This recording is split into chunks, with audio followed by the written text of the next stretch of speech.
again, and welcome to Behind the Ballet. I'm Elizabeth Kaye, and in this talk I'll be telling you about 3 distinct works, one of them a much-loved classic, 2 of them brand new. Once again, our fall season gives us an opportunity to show you the remarkable scope and gifts of ABT's dancers. And as you'll discover in this series of talks, the thoughtfully curated mixture of works chosen by our artistic director Susan Jaffe cover the dance spectrum and range from an exquisite classical tutu ballet to the world premiere of a full-length ballet based on one of literature's most enthralling works, to dramatic contemporary pieces that vibrate with excitement and energy and were created specifically for ABT by today's finest and most dedicated choreographers. Among those choreographers is Gemma, who was born in England and began training at the Royal Ballet School when she was 11. She went on to dance with the Royal Ballet, rising to the rank of first artist. In 2008, she came to America and joined ABT as a member of the Corps de Ballet.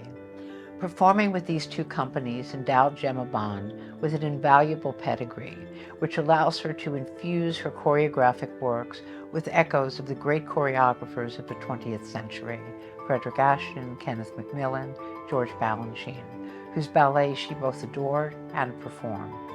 The ever-flowing beauty of her dances and her sweeping, eye-catching lifts and turns have their genesis in the inspiration she derived from these dance masters. As an ABT dancer, Gemma found that she loved performing in a group with the other dancers in the Corps. And while many Corps dancers are thrilled to be given soloist roles, usually turned those roles down when offered. For her, the most thrilling aspect of being a dancer was those times in the ballet studio when a choreographer was creating a new ballet, a fascinating process she would both witness and take part in. As her life as a dancer wound down, she found she was becoming increasingly nervous when performing on the stage. By then, she had begun choreographing, which gave her an entirely different feeling. As she puts it, I felt so very much alive, and I realized that choreographing is where I needed to be. This ballet is so new that at the time of this recording, it has yet to be titled, though it is what Gemma describes as an abstract tutu ballet. In that sense, it's a hybrid that has a modern aspect because it has no specific plot, while its female dancers perform in classical attire. When creating this or any ballet, begins with the music because the music, as she says, is everything for me. Thus, she chooses music that she responds to in a powerful way, and then, as she listens to it over and over, she begins to conceive what she wants the ballet to look like and the sort of movement she wants to employ. For this work, the music she chose are selections by Rossini from what he called an album of trifles that suggest many different moods and styles, from a contemporary piece to a piece in the style of Bach to a can-can. Now, this unusual yet delightful score was originally employed in a 1-act ballet called La Boutique Fantasque, choreographed in 1919 by Léonide Messine for the Ballet Russe, and set on Ballet Theater, later known, of course, as American Ballet Theater, in 1943. And by the way, Léonide Messine may not be a familiar name, but you've probably seen him, because in the film The Red Shoes, he played the diabolical shoemaker. Another exciting and much lauded choreographer is Kyle Abraham, who is also the artistic director of his own company, which is called AIM. He has been the recipient of numerous honors and awards, chief among them being named a MacArthur Fellow, which is a grant bestowed on the singularly gifted and known colloquially as the Genius Award. Every choreographer has a signature. In our fall season, you'll see Twyla Tharp's divine combining of ballet, jazz, dynamism, and humor. You'll see Balanchine's eye-catching, off-balance movements, angular shapes, swiftness of footwork, and exquisite grace. Abraham's signature is the way he draws from a vast variety of influences and sources. Merce Cunningham, Martha Graham, hip-hop, West African movement, the mixing of everyday movement with dance, the songs of British singer-composer James Blake, and one piece performed to no sound at all.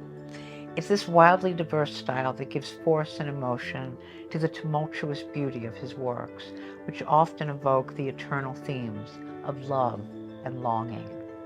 In working with ABT's dancers, he says, one of the things I'm most inspired by is the level of their camaraderie in the rehearsal studio.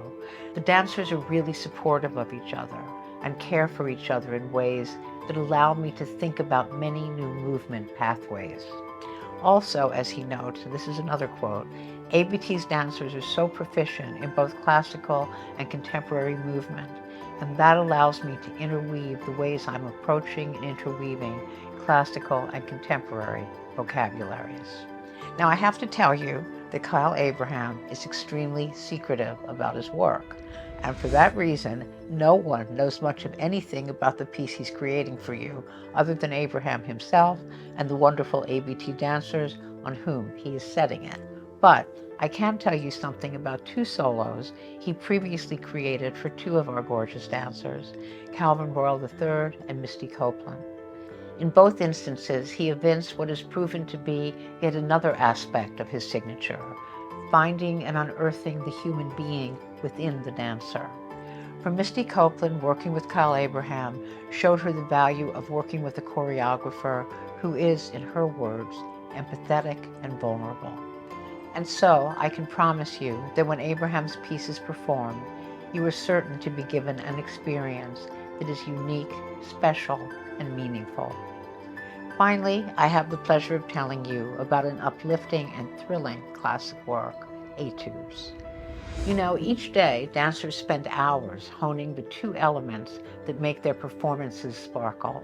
The first is technique, which is the physical and athletic aspect of dance.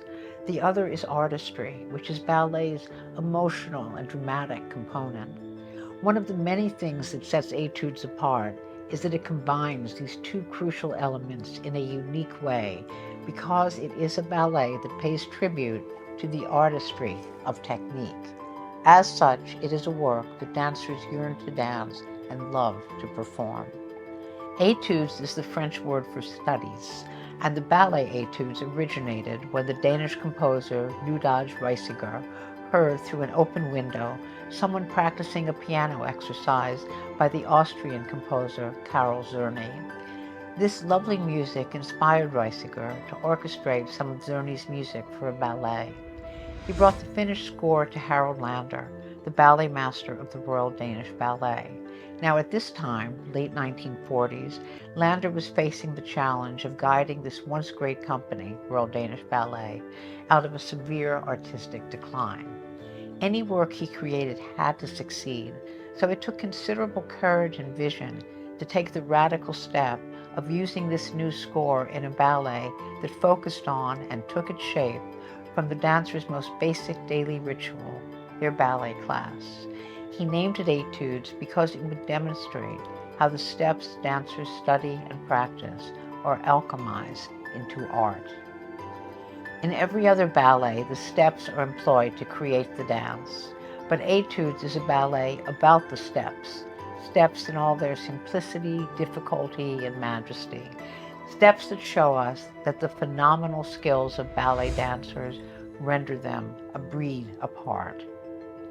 Etudes opens with female dancers at the bar, but all we see on the darkened stage are the unthinkably long legs and graceful arms of ABT's dancers.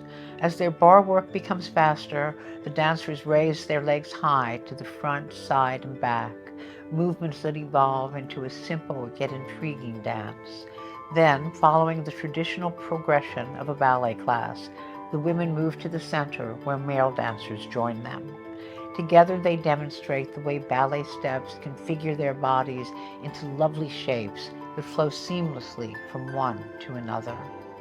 In the next section of the ballet, tribute is paid to the Royal Danish Ballet's great ballet master, August Bournonville, who led the company in the 19th century.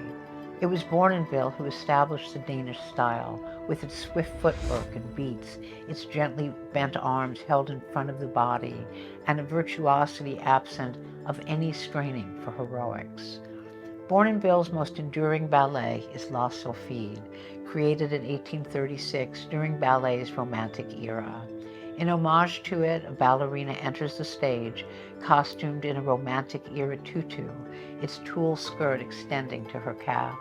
As a male dancer lifts her, she seems the weightless essence of delicacy. Moments later, as he leaps high above the stage, we see the light, lovely buoyancy that Bournonville encouraged in his dancers. As etudes continue, the steps become faster, bolder. A male dancer madly spins through 32 fouettes. The pirouettes of the ballerinas take on whiplash speed. A male dancer comes racing onto the stage, arms held high, his fingers snapping. Now, these finger snaps were not in the original choreography. But when the virtuoso John Gilpin danced this role in the 1950s, he got so carried away by the excitement etudes generates that he spontaneously snapped his fingers, and Harald Lander liked this so much he made it a permanent feature.